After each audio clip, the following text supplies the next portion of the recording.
Hello students, आज हम photosynthesis में डार्क रिएक्शन के बारे में पढ़ेंगे, जिसे हिंदी में अप्रकाशिक अभिक्रिया भी कहते हैं और इसे हम ब्लैकमैन रिएक्शन या सिंथेटिक फेज भी कहते हैं।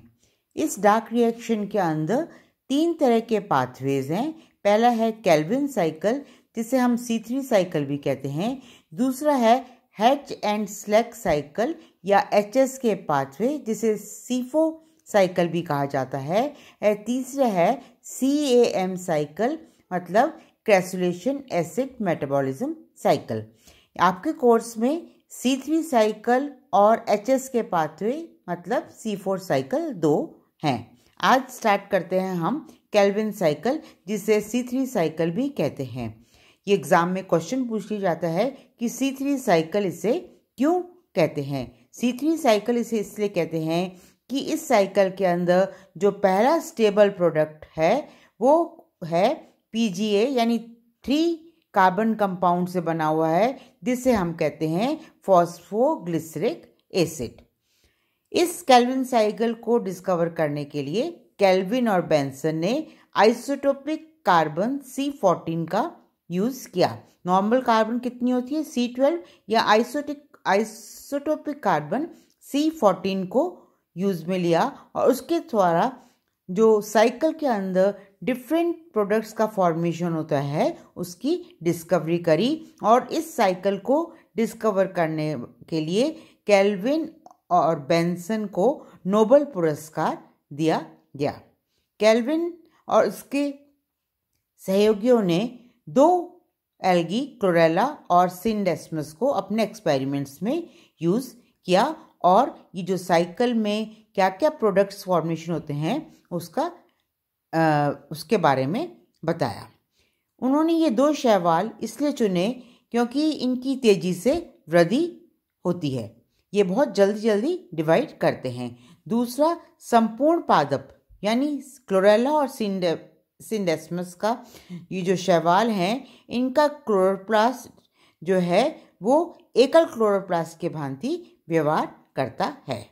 तीसरा, बड़े पैमाने पर इन्हें संवर्धित किया जाता है, यानी कल्चर जो है इन्हें बड़े पैमाने पे कर सकते हैं। दूसरा, लास्ट जो है, इनकी प्रकाश संश्लेषी वर्णक उच्च पादपों के समान है, यानी इन 2 एल्गी में जो प्रकाश संश्लेषी वर्णक हैं वो हैं उच्च पादपों के समान है। इसलिए ये बेस्ट एल्गी जो हैं इस स्टडी के लिए मानी गई। तो इनको इन्होंने एक्सपेरिमेंट में अपने यूज़ किया। अब नेक्स्ट हम देखते हैं कि C3 साइकिल क्या होती है। इससे पहले जो है मैंने PDF आपको शेयर किया है स्टूडेंट्स। तो PDF में मैंने जो है आपके ये साइकिल आपकी दी हुई है। अब इस साइकिल को आप समझिए। ये साइकिल कहलाती है, आप जैसे देखिए, Calvin cycle, C4 cycle, Blackman reaction भी इसे कहते हैं। फर्स्ट आप देखिए यहाँ पर ये प्रोडक्ट देखिए, ये साइकिल यहाँ से स्टार्ट हो रही है। राइबोलोज 5 फॉस्फेट जो है ATP की उपस्थिति में और एंजाइम काइनेस की उपस्थिति में राइबोलोज 1,5 डाइफॉस्फेट का निर्माण होता है। ये राइबोलोज 1,5 डाइफॉस्फेट इंपॉर्टेंट प्रोडक्ट है जो कार्बन डाइऑक्साइड की उपस्थिति में कार्बोक्सिल स्मूटेज एंजाइम की उपस्थिति में first stable compound 3 phosphoglyceric acid का निर्माण करता है। और इसको ये जो फर्स्ट एक्सेप्टर है, एग्जाम में पूछ लिया जाता है कि इस साइकिल में फर्स्ट एक्सेप्टर कौन सा है, तो राइबोलोज RUBP लिखा हुआ है। राइबोलोज 1,5 डाइफॉस्फेट जो है फर्स्ट एक्सेप्टर है कार्बन डाइऑक्साइड का, और ये कन्वर्ट होता है 3 फॉस्फोग्लिसरिक एसिड में। अब ये जो 3 फॉस्फोग्लिसरिक एसिड है, नेक्स्ट स्टेप में आप देखिए ये जो एंजाइम है ट्रायोकाइनेज, इसकी उपस्थिति में ये फॉस्फोग्लिसरिक एसिड 1,3 डाइफॉस्फोग्लिसरिक एसिड का निर्माण होता है। और ये 1,3 डाइफॉस्फोग्लिसरिक का जब निर्माण होता है, यहाँ जो है ATP जो हैं वो यूटिलाइज होते हैं और ये 1,3 डाइफॉस्फोग्लिसरिक एसिड जो है नेक्स्ट स्टेप में जो है 3 फॉस्फोग्लिसल्डिहाइड का निर्माण करता है। अब ये 3 फॉस्फोग्लिसल्डिहाइड का यहाँ पे निर्माण हो गया है। अब नेक्स्ट स्टेप में ये 3 फॉस्फोग्लिसल्डिहाइड जो है इससे निर्माण होगा, देखो आप, फ्रक्टोज 6,1,6 डाइफॉस्फेट का। यहाँ से आप देखो ये 3 फॉस्फोग्लिसल्डिहाइड है। 3 फॉस्फोग्लिसल्डिहाइड से फ्रक्टोज जो है 1,6 डाइफॉस्फेट का निर्माण होगा और फ्रक्टोज 1,6 डाइफॉस्फेट से फ्रक्टोज 6 फॉस्फेट का निर्माण होगा। अब ये जो फ्रक्टोज 6 फॉस्फेट है इससे जो है 2 प्रोडक्ट्स का निर्माण होगा, वो हैं एरिथ्रोज 4 फॉस्फेट और ज़ाइलुलोज 5 फॉस्फेट।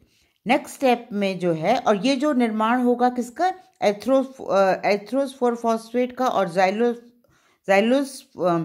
5 फॉस्फेट का, इसमें एंजाइम जो है ट्रांसकीटोलेज एंजाइम कार्य करेगी।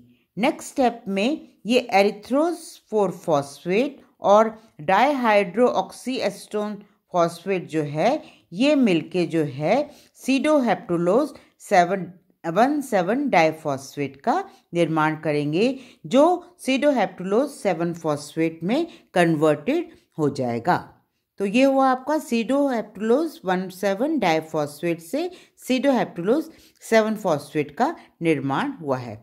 सीडोहेप्टुलोज 7 फॉस्फेट जो है ये निर्माण करेगा किसका, राइबोज 5 फॉस्फेट का। राइबोज 5 फॉस्फेट से साइकिल स्टार्ट हुई थी और राइबोज 5 फॉस्फेट जो है ये कन्वर्ट हो जाएगा राइबोलोज 5 फॉस्फेट में एंजाइम आइसोमरेज की उपस्थिति में। ये स्टेप्स जो है ऊपर मैंने सेकंड पेज पे भी दिए हैं और इसमें जो है टोटल रिएक्शन भी आपको यहाँ पे दिया गया है। तो बच्चों ये जो साइकिल है कितनी बार एग्ज़ाम में ड्रॉ करने के लिए आ जाती है। ध्यान रखिए कि किस किस स्टेप में एटीपी का यूटिलाइजेशन हुआ है, किस किस स्टेप में एनएडीपी का यूटिलाइजेशन हुआ है। इन स्टेप्स को आप ध्यान से करिएगा और ये जो साइकिल है इसे स्टेप में पूरा स्टेप बाय स्टेप इसको आप सेंटेंस फॉर्म में इसको याद कर लीजिएगा कि कोई भी सेंटेंस आप लोग बना लीजिए जिससे आपको पता चलेगा कि किस प्रोडक्ट के बाद कौन सा प्रोडक्ट का फॉर्मेशन होता है। तो ये C3 cycle first stable compound phosphoglyceric acid है, इसलिए इसे C3 साइकिल कहा जाता है और हर एक रिएक्शन में पर्टिकुलर एंजाइम बच्चों कार्य करती है।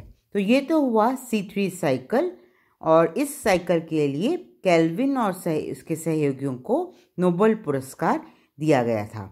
नेक्स्ट चैप्टर में हम लोग पढ़ते हैं C4 साइकिल जिसे हम HSK पाथवे भी कहते हैं। Thank you.